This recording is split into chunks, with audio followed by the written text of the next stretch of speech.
ঐতিহাসিক ৭ই মার্চ উপলক্ষে জাতির জনক বঙ্গবন্ধু শেখ মুজিবুর রহমানের প্রতিকৃতিতে শ্রদ্ধা জানিয়েছেন প্রধানমন্ত্রী শেখ হাসিনা। সকাল ৭টার দিকে ধানমন্ডি ৩২ নম্বরে জাতির জনকের প্রতিকৃতিতে ফুল দিয়ে শ্রদ্ধা জানান তিনি। এ সময় তিনি কিছুক্ষণ নীরবে দাঁড়িয়ে থাকেন। মন্ত্রিসভার অন্যান্য সদস্যরা সেখানে উপস্থিত ছিলেন।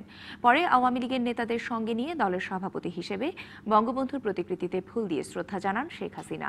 প্রধানমন্ত্রীর শ্রদ্ধা নিবেদনের পর আওয়ামী লীগের বিভিন্ন অঙ্গ ও সহযোগী সংগঠন এবং বিভিন্ন রাজনৈতিক, সামাজিক ও সাংস্কৃতিক সংগঠনের পক্ষ থেকে জাতির জনকের প্রতিকৃতিতে শ্রদ্ধা জানানো হয়। শ্রদ্ধা নিবেদনের পর আওয়ামী লীগের যুগ্ম সাধারণ সম্পাদক মাহবুবুল আলম হানিফ জনগণের রায়ের প্রতি শ্রদ্ধা দেখিয়ে নির্বাচিত সংসদ সদস্যদের শপথ নেয়ার আহ্বান জানান।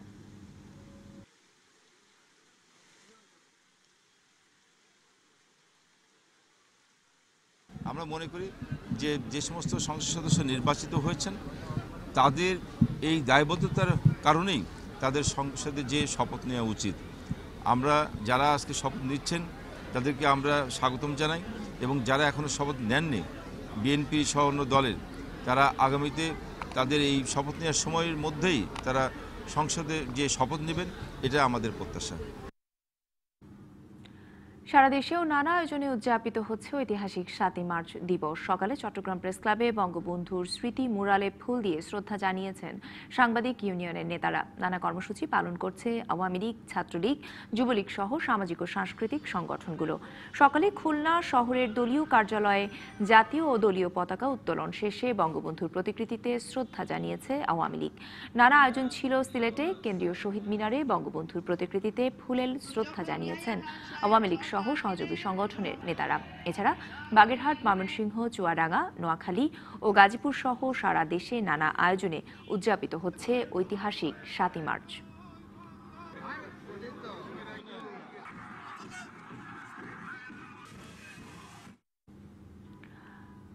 ঐতিহাসিক ৭ই মার্চ আজ। এই দিন বঙ্গবন্ধুর ভাষণ ছিল নিরস্ত্র বাঙালি জাতিকে সশস্ত্র জাতিতে রূপান্তরিত করার বিরাট বার্তা। মূলমন্ত্র ছিল স্বাধীনতার ডাক আর মুক্তিযুদ্ধে ঝাঁপিয়ে পড়ার আহ্বান। ভাষণটি ছিল বাঙালির মুক্তির সনদ।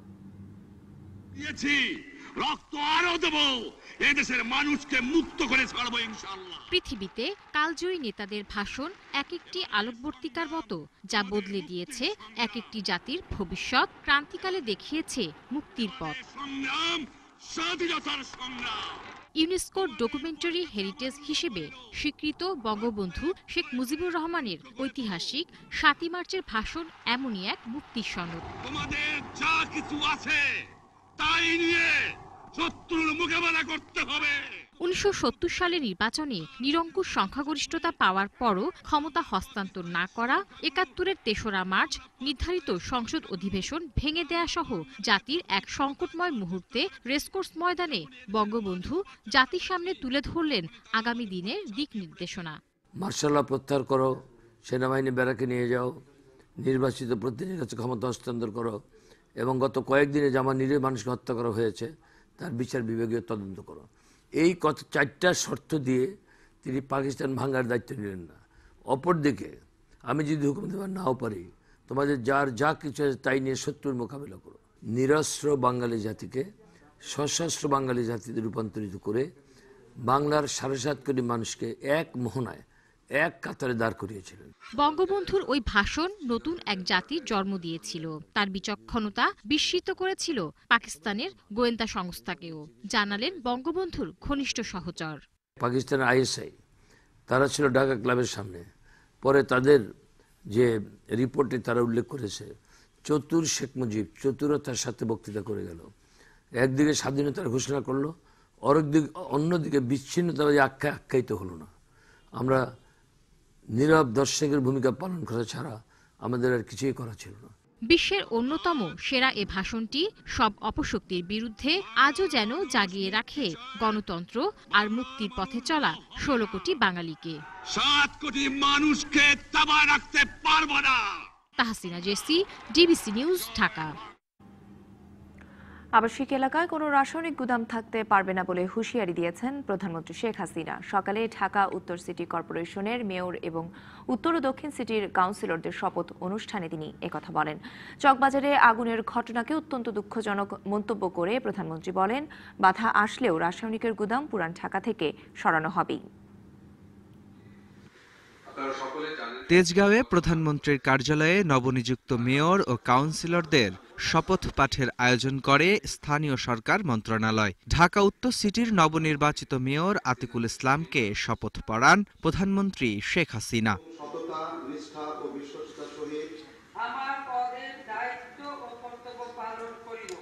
সংরক্ষিত সহ ঢাকা উত্তর সিটির ২৬ জন এবং দক্ষিণ সিটির ২৪ জন কাউন্সিলর এলজিআরডি মন্ত্রী তাজুল ইসলামের কাছে শপথ নেন। শপথের পর মেয়র ও কাউন্সিলরদের জনগণের কল্যাণে নিবেদিত হয়ে কাজ করার আহ্বান জানান প্রধানমন্ত্রী। ঐতিহাসিক ৭ই মার্চে শপথ নেয়ার অভিজ্ঞতা তাদের জীবনে স্মরণীয় হয়ে থাকবে বলেও মনে করেন বঙ্গবন্ধু কন্যা। সেই ৭ই মার্চের ভাষণ, যা প্রতিটি কথা, প্রতিটি শব্দ, প্রতিটি বাক্যই ছিল আমাদের মহান মুক্তিযুদ্ধে বিজয়ের পথ এবং মূল চাবিকাঠি, যার মাধ্যমেই আমরা বিজয় অর্জন করেছি। কাজে আজকে সেই ঐতিহাসিক দিনে আপনারা শপথ নিয়েছেন। প্রধানমন্ত্রী বলেন, জনসেবা যেন জনগণের কাছে দ্রুত পৌঁছায় সে লক্ষ্যেই ঢাকা সিটি কর্পোরেশনকে উত্তর ও দক্ষিণে বিভক্ত করা হয়েছে।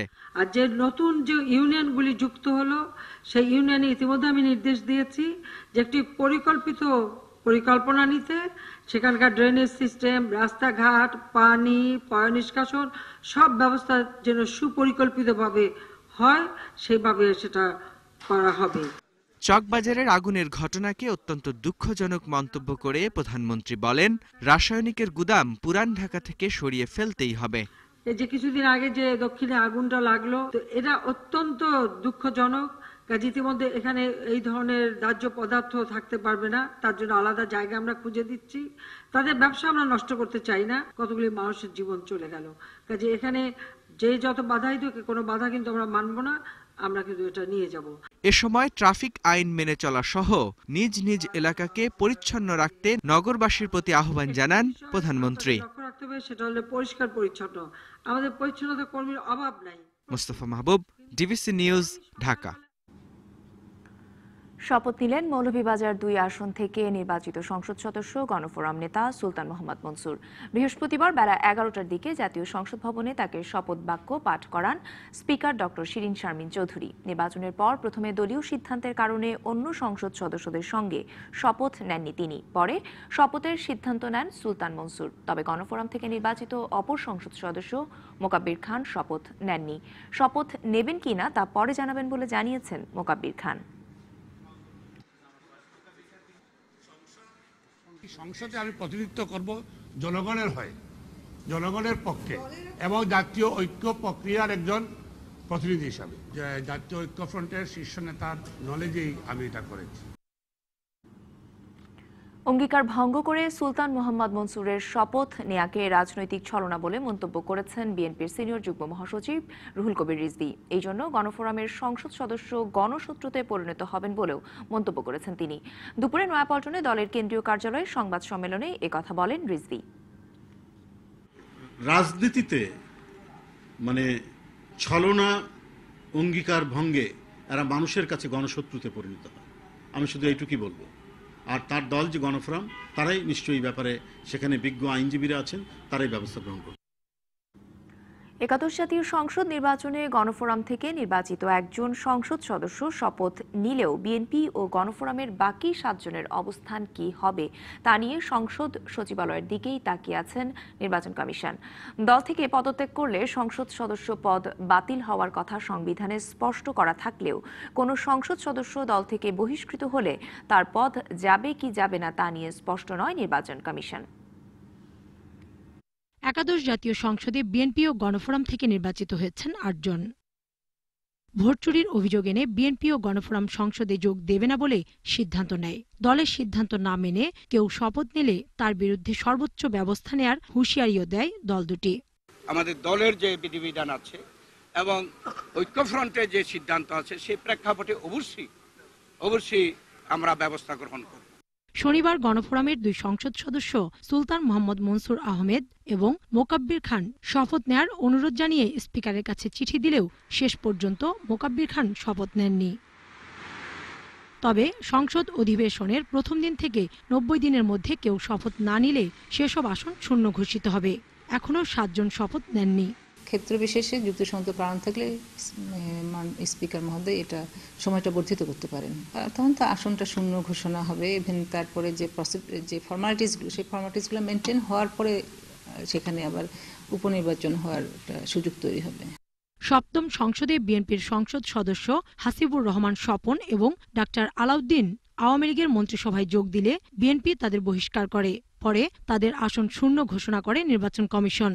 দল থেকে পদত্যাগ করে সেক্ষেত্রে তার পদ শূন্য হওয়ার কথা কিন্তু ৭০-এ বলা আছে। বহিষ্কারের বিষয়টা তো আমি আগাম তো তারা দল থেকে কি সিদ্ধান্ত নেবে সেটা তো পরের বিষয়। ৭০-এ আমি সেটা পাইনি। ৭০-এ শুধু পদত্যাগ করার কথাই বলা আছে। তবে সংবিধান অনুযায়ী দল থেকে কেউ পদত্যাগ করলে তার সদস্যপদ বাতিল হলেও দল থেকে বহিষ্কৃতদের ব্যাপারে সুস্পষ্ট ব্যাখ্যা দিতে পারেনি ইসি।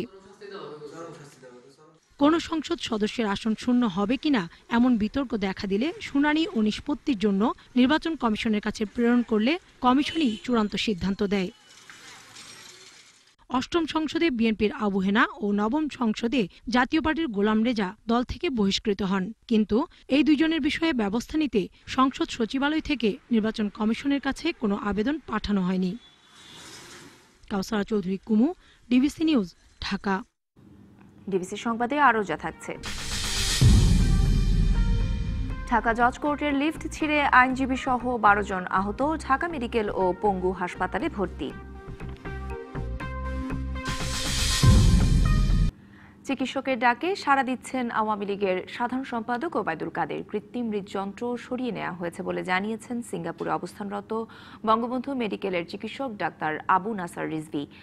ডাক্তার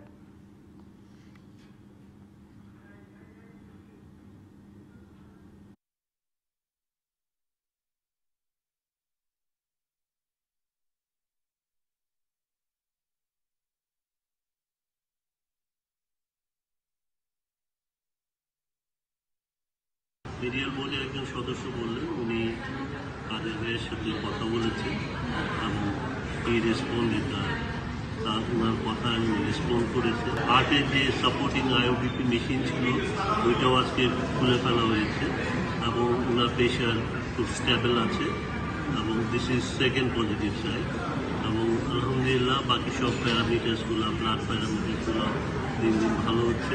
ওনার ইনফেকশনও অনেক কন্ট্রোল হয়ে গেছে। ডিবিসি সংবাদে নিচ্ছে একটি বিরতি, সঙ্গেই থাকুন। ঢাকা মহানগর দায়রা ও জেলা জজ আদালতের লিফট ছিঁড়ে কমপক্ষে 8 জন আহত হয়েছেন। তাদের ঢাকা মেডিকেল ও পঙ্গু হাসপাতালে ভর্তি করা হয়েছে। সকালে 10:15টার দিকে আদালতের উত্তর পাশের 6তলা ভবনের 5 তলা থেকে লিফটটি ছিঁড়ে পড়ে। আহতদের মধ্যে আইনজীবী, কোর্টের কর্মকর্তা কর্মচারী ও বিচার প্রার্থী ছিলেন। ঘটনা তদন্তে 3 সদস্যের তদন্ত কমিটি গঠন করা হয়েছে। ঢাকা জেলা জজ আদালতের পুরাতন বিল্ডিংয়ের আমাদের যে পুরাতন লিফটটি ছিল সেটি ছিঁড়ে পড়ে 12 জন আইনজীবী এবং বিচার প্রার্থী উপস্থিত ছিলেন লিফটের ভিতরে। লিফট অপারেটর ছিল, তার অবস্থা আশঙ্কাজনক। সাথে সাথে মিঠুন আল কাউসার, তার অবস্থা আশঙ্কাজনক। এখানে 10 জন আসছি এবং 10 জনকে নিয়ে আসতে পেরেছি। 10 জনের ভিতরে 2 জন আমাদের মহিলা আছে এবং ওনাদের পায়ের অবস্থা খুবই খারাপ।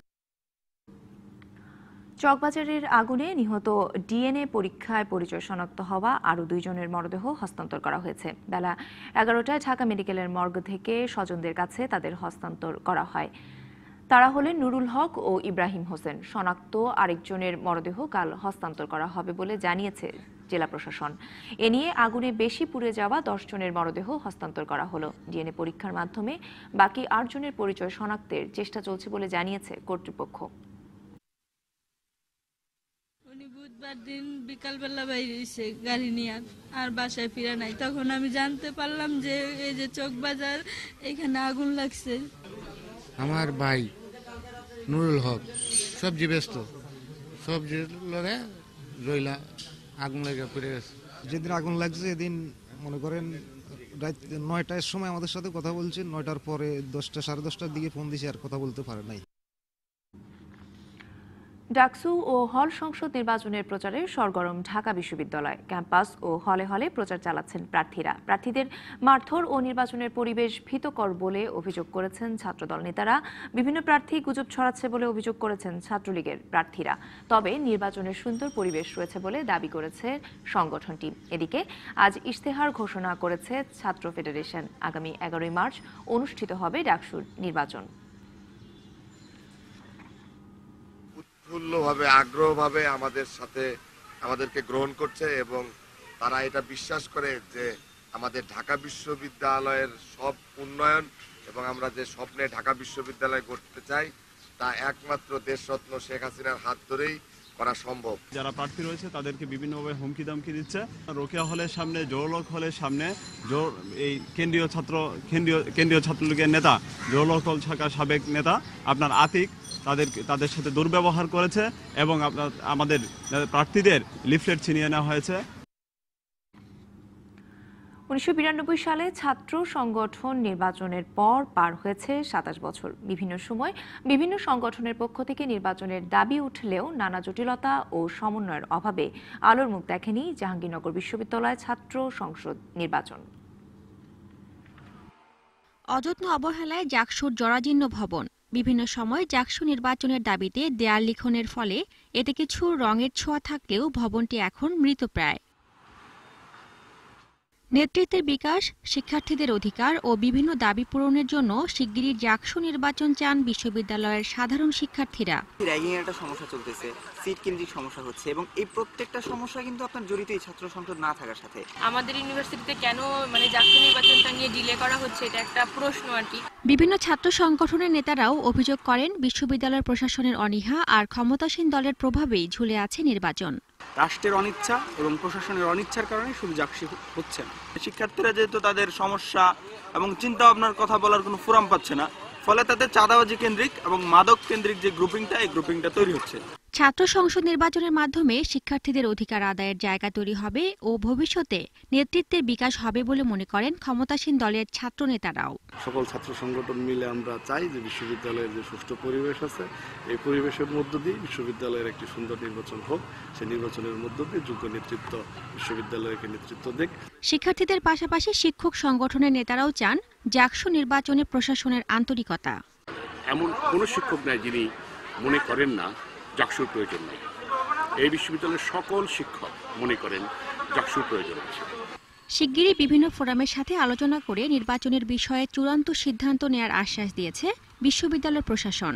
আমরা জাকসু নিয়ে বিশ্ববিদ্যালয় প্রশাসন এবং ছাত্র শিক্ষক মিলে সবাই খুব বেশি ইতিবাচক। জাকসু করার জন্য বিশ্ববিদ্যালয় প্রশাসন খুব সহসায় অতি দ্রুত বিভিন্ন পর্যায়ে বিভিন্ন ছাত্র সংগঠনগুলোর সঙ্গে বসবে। জাকসু নির্বাচনের দাবিতে বিভিন্ন সময় মিছিল, কনসার্ট, র্যালি সহ বিশ্ববিদ্যালয় উপাচার্যের কাছে স্মারকলিপি প্রদান করেছেন সাধারণ শিক্ষার্থী সহ বিভিন্ন জোট। DBC news desk. নতুন মজুরি কাঠামো অনুযায়ী বেতন ভাতার দাবিতে রাজধানীর তেজগাঁও শিল্পাঞ্চল এলাকার 7 রাস্তা মোড় 3 ঘণ্টা অবরোধ করেছে পোশাক শ্রমিকেরা। সকাল 8টা থেকে বেলা 11টা পর্যন্ত দ্য সিভিল ইঞ্জিনিয়ার্স লিমিটেড নামের একটি পোশাক কারখানার শ্রমিকেরা এই রাস্তা অবরোধ করেন। অবরোধের কারণে যানবাহন চলাচল বন্ধ হয়ে গেলে আশেপাশের এলাকায় তীব্র যানজট সৃষ্টি হয়। এতে ভোগান্তিতে পড়েন অফিসগামী মানুষেরা। শ্রমিকরা জানান, নতুন মজুরি কাঠামো চালু হলেও এখনও মালিকপক্ষ তা বাস্তবায়ন করেনি। সেই সঙ্গে ওই কারখানায় ছুটির পর এবং সাপ্তাহিক ছুটির দিনে বাড়তি কাজ করালেও কোনো ওভারটাইম দেওয়া হয় না বলে অভিযোগ করেছেন শ্রমিকেরা। বেলা 11টার দিকে অবরোধ তুলে নিলে যান চলাচল স্বাভাবিক হয়। ডিবিসি সংবাদে আরও যা থাকছে। বাংলাদেশ নিউজিল্যান্ডের দ্বিতীয় টেস্ট শুরুকাল, মুশফিককে পাওয়া নিয়ে অনিশ্চয়তা। রাঙ্গামাটির বাঘাইছড়িতে দুর্বৃত্তের গুলিতে উদয় জয় চাকমা নামে এক ইউপিডিএফ কর্মী নিহত হয়েছে। সকালে উপজেলার বঙ্গলতলী ইউনিয়নের কারেঙ্গাতলী বাজারে এই হতাহতের ঘটনা ঘটে। বাঘাইছড়ি থানার পুলিশ জানায়, সকালে বাজারে একটি দোকানে বসে চা খাচ্ছিলেন উদয়। এ সময় কয়েকজন দুর্বৃত্ত এসে তাকে গুলি করে পালিয়ে যায়। এতে ঘটনাস্থলেই মৃত্যু হয় তার। এই ঘটনার জন্য প্রতিপক্ষ দল MN লার্মা দলকে দায়ী করেছে ইউপিডিএফ। অন্যদিকে MN লার্মা এই দায় অস্বীকার করেছেন। চাকরি থেকে অব্যাহতি দেয়ায় প্রতিবাদে চট্টগ্রাম মেডিকেল কলেজ হাসপাতালের বিক্ষোভ কর্মসূচি পালন করেছে ৫ শতাধিক অবৈতনিক কর্মচারী। সকাল থেকে হাসপাতালের সামনে অবস্থান নেয় আন্দোলনকারী কর্মচারীরা। এর আগে বুধবার রোগী ও তাদের স্বজনদের হয়রানির অভিযোগ এনে হাসপাতাল কর্তৃপক্ষ তাদের অব্যাহতি দেওয়ার বিজ্ঞপ্তি দেয়। হাসপাতাল কর্তৃপক্ষ জানায়, স্পেশাল আয়া ওয়ার্ড বয়দের বিরুদ্ধে একাধিক অভিযোগ রয়েছে। এই জন্য তাদেরকে অব্যাহতি দেওয়ার সিদ্ধান্ত নিয়ে বিকল্প পদ্ধতিতে জনবল নিয়োগ করা হয়েছে। তবে অভিযোগ অস্বীকার করে অব্যাহতি পাওয়া কর্মচারীরা তাদের আবারও কাজে ফিরিয়ে নেয়ার দাবি জানান।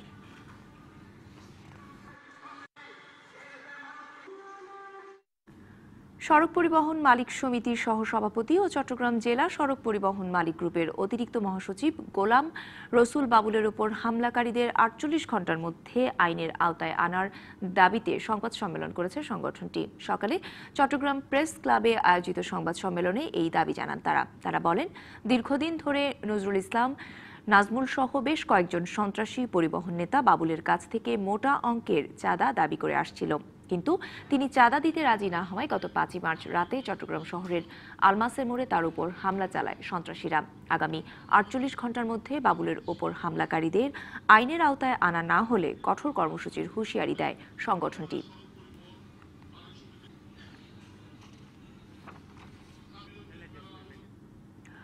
কুষ্টিয়ায় স্ত্রীকে হত্যা ও প্রতিবেশী নারীকে ধর্ষণের দায়ে এক ব্যক্তির যাবজ্জীবন কারাদণ্ড দিয়েছেন আদালত। সকালে নারী ও শিশু নির্যাতন দমন ট্রাইব্যুনালের বিচারক মুন্সি মোহাম্মদ মশিয়ার রহমান এই রায় ঘোষণা করেন। আসামি বিজয় এই সময় এজলাসে উপস্থিত ছিলেন। আদালত সূত্র জানিয়েছে, বিজয় ২০১৪ সালের ৯ সেপ্টেম্বর স্ত্রী ববিতাকে শ্বাসরোধ করে হত্যা করেন। এই ঘটনায় বিজয়ের বিরুদ্ধে থানায় মামলা দায়ের করা হয়। এছাড়া ২০১৩ সালের ২৪শে মার্চ প্রতিবেশী এক নারীকে ধর্ষণ করে বিজয়। এই ঘটনায় ওই নারী নিজেই বাদী হয়ে থানায় মামলা দায়ের করেন।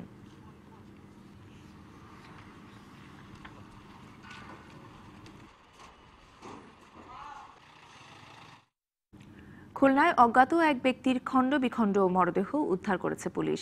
সকালে নগরীর শেরি বাংলা রোডের পাশ থেকে পলিথিনে মোড়ানো অবস্থায় মরদেহটি উদ্ধার করা হয়। স্থানীয়দের কাছ থেকে খবর পেয়ে পুলিশ ঘটনাস্থলে গিয়ে মরদেহটি উদ্ধার করে। মরদেহটি ময়না তদন্তের জন্য খুলনা মেডিকেল কলেজ হাসপাতালের মর্গে পাঠানো হয়েছে। নিহতের পরিচয় ও হত্যাকারীদের গ্রেপ্তারে তদন্ত চলছে বলে জানিয়েছে পুলিশ।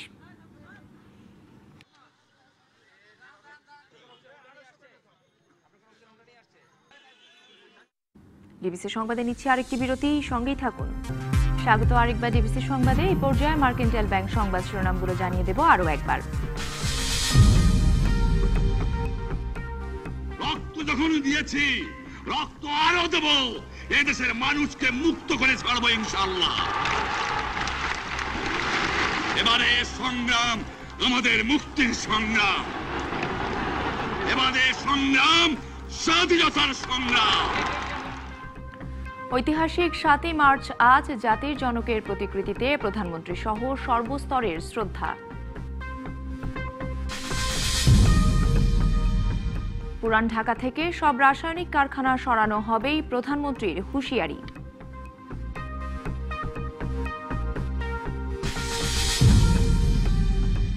শপথ নিলেন গণফোরামের সুলতান মনসুর, রাজনৈতিক ছলনা বলছে বিএনপি।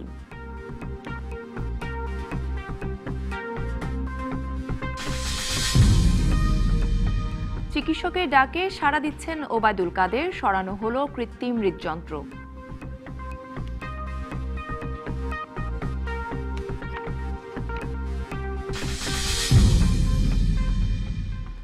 দুই দেশের মধ্যে বাণিজ্য ও বিনিয়োগ বাড়াতে Saudi Bangladesh business promotion council তৈরির প্রস্তাব দিয়েছেন সৌদি আরবের বাণিজ্য ও বিনিয়োগ বিষয়ক মন্ত্রী মাজেদ বিন আবদুল্লাহ আল কাসাবি। রাজধানীর হোটেল ইন্টারকন্টিনেন্টালে বাংলাদেশ সৌদি আরব দ্বিপাক্ষিক বিনিয়োগ সংলাপে এই প্রস্তাব দেন তিনি।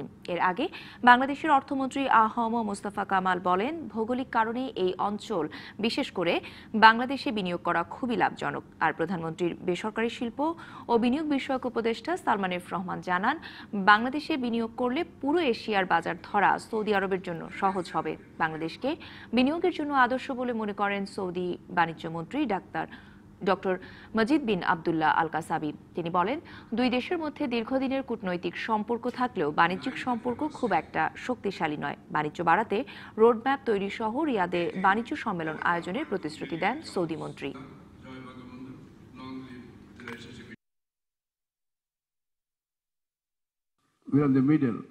ক্রয় সক্ষমতা অনুযায়ী চীন বিশ্বের প্রথম অর্থনীতি, ভারত দ্বিতীয়, আর শীর্ষ দুই দেশের মাঝখানেই বাংলাদেশের অবস্থান। তাই ভৌগোলিক দিক থেকে বাংলাদেশে বিনিয়োগ লাভজনক। বাংলাদেশে বিনিয়োগের জন্য অন্তত 10টি কারণ রয়েছে আমার কাছে। আপনারা এখানে সস্তা শ্রম পাবেন বিনিয়োগ বান্ধব পরিবেশ। বাংলাদেশে কারখানা স্থাপন করে পণ্য তৈরি করলে বিশ্বের অনেক দেশে শুল্কমুক্ত বাজার সুবিধা পাওয়া যাবে।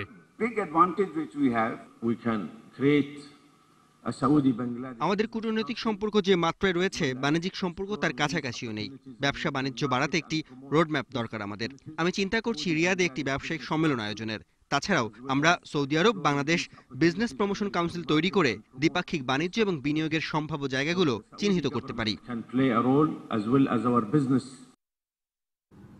সমঝোতা নয়, বিজিএমই এর আগামী 2 বছর মেয়াদের নেতৃত্ব ঠিক হবে নির্বাচনের মাধ্যমেই। বড় দুই দল সম্মিলিত পরিষদ আর ফোরাম সমঝোতা চাইলেও স্বাধীনতা পরিষদ নামের নতুন প্যানেলের কারণে তা আর সম্ভব হচ্ছে না। তাই 5 বছর পর আগামী এপ্রিলে নেতৃত্ব নির্বাচনে আবারও ভোট দেওয়ার সুযোগ পাচ্ছেন পোশাক শিল্প উদ্যোক্তারা।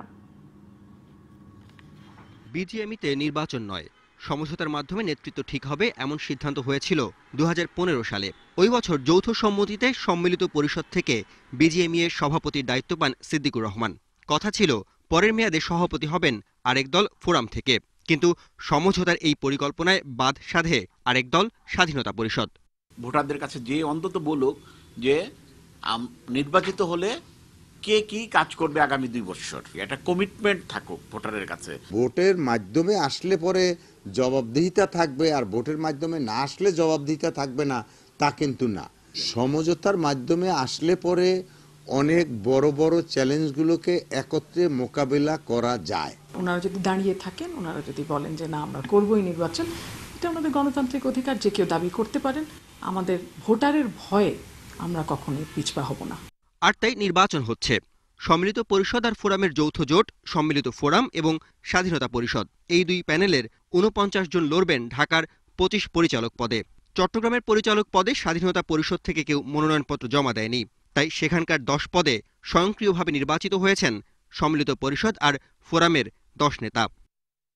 সবচেয়ে আগে হলো আমাদের ভাবমূর্তি, পাশাপাশি আমাদের এত কম দাম পাই আমরা, কাজে আমাদের দামের জায়গাটা, আমাদের দক্ষতার জায়গাটা, এফিসিয়েন্সির জায়গাটা, মার্কেট স্টাডির জায়গাটা, image, price, efficiency, markets, sustainability, এই 5টা সবচেয়ে আমার কাছে জরুরি মনে হয়। আমাদের অনেকগুলো লাইসেন্স রিনিউ করতে হয়, বন্ড লাইসেন্স, ইআরসি, আইআরসি, এগুলো যদি আমরা 1 বছর প্রতি বছর না করে যদি 3 বছর পর পর 5 বছর পর পর করি, তাহলে এটা রিলিফ হয় আমাদের। অন দ্য আদার হ্যান্ড দেখেন যে একটা ছোট ফ্যাক্টরির জন্য একটা ডাক্তার, একটা ইঞ্জিনিয়ার, একটা মেডিকেল অফিসার, এগুলো রাখা অ্যাফোর্ডেবল না। আমরা আসলে এই লগুলো প্রথম চেঞ্জ করব। এই ব্যবসাকে এবং আমাদের ইমেজকে কিভাবে সামনের দিকে আরো এগিয়ে নিয়ে যাওয়া যায়, ব্যবসা কিভাবে বৃদ্ধি করা যায়, সেটাই আমাদের প্রত্যাশা থাকবে। আগামী 6 এপ্রিল বিজিএমইতে ভোট অনুষ্ঠিত হবে। ঢাকায় ভোটার 1597 জন। Arifur Rahman, DBC news, Dhaka.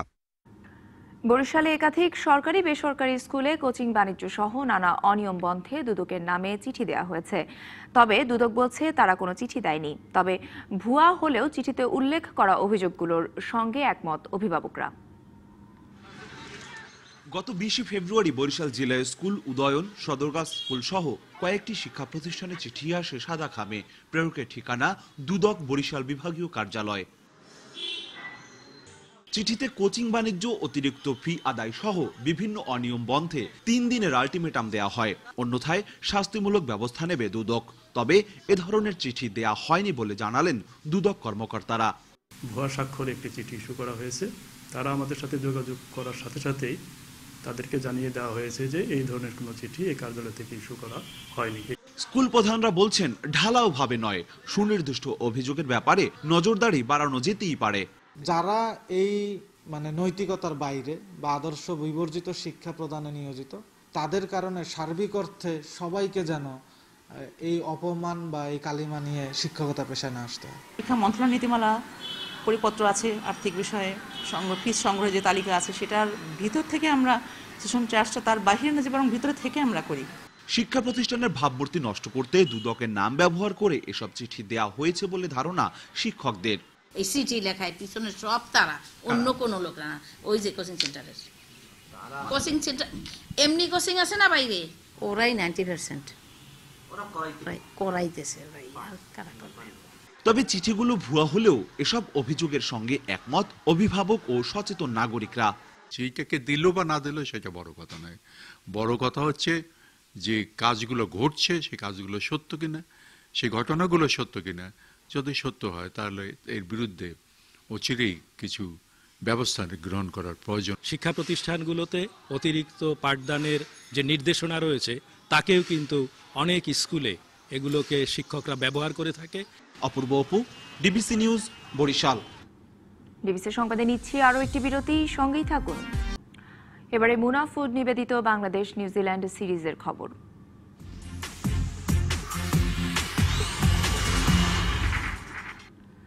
সিরিজের দ্বিতীয় টেস্টে ভোরে স্বাগতিক নিউজিল্যান্ডের মুখোমুখি হবে টাইগাররা। ওয়েলিংটনের বেসিন রিজার্ভে ম্যাচ শুরু হবে বাংলাদেশ সময় ভোর 4টায়। তবে মাঠে নামার আগেই একাদশ গড়া নিয়ে বেশ চ্যালেঞ্জের মুখে আছে বাংলাদেশ। ইনফর্ম ব্যাটসম্যান তামিম ইকবাল হালকা ইনজুরিতে থাকলেও খেলবেন, তবে ইনজুরিতে এই ম্যাচেও থাকছেন না মুশফিক। পেসার মুস্তাফিজকে একাদশে নেয়ার ব্যাপারে আগ্রহী অধিনায়ক মাহমুদুল্লাহ। কন্ডিশনের সাথে বেশ কিছুটা পরিচিত হওয়ায় ভালো করার ব্যাপারে আশাবাদী টাইগার শিবির। ওয়েলিংটনে উইকেট নিয়ে খুব একটা চিন্তিত নন টাইগার ক্যাপ্টেন মাহমুদুল্লাহ রিয়াদ। প্রথম দিনে থাকবে বাড়তি পেস আর বাউন্স, তবে 1-2 দিন পর থেকে উইকেট হবে ব্যাটিং ফ্রেন্ডলি।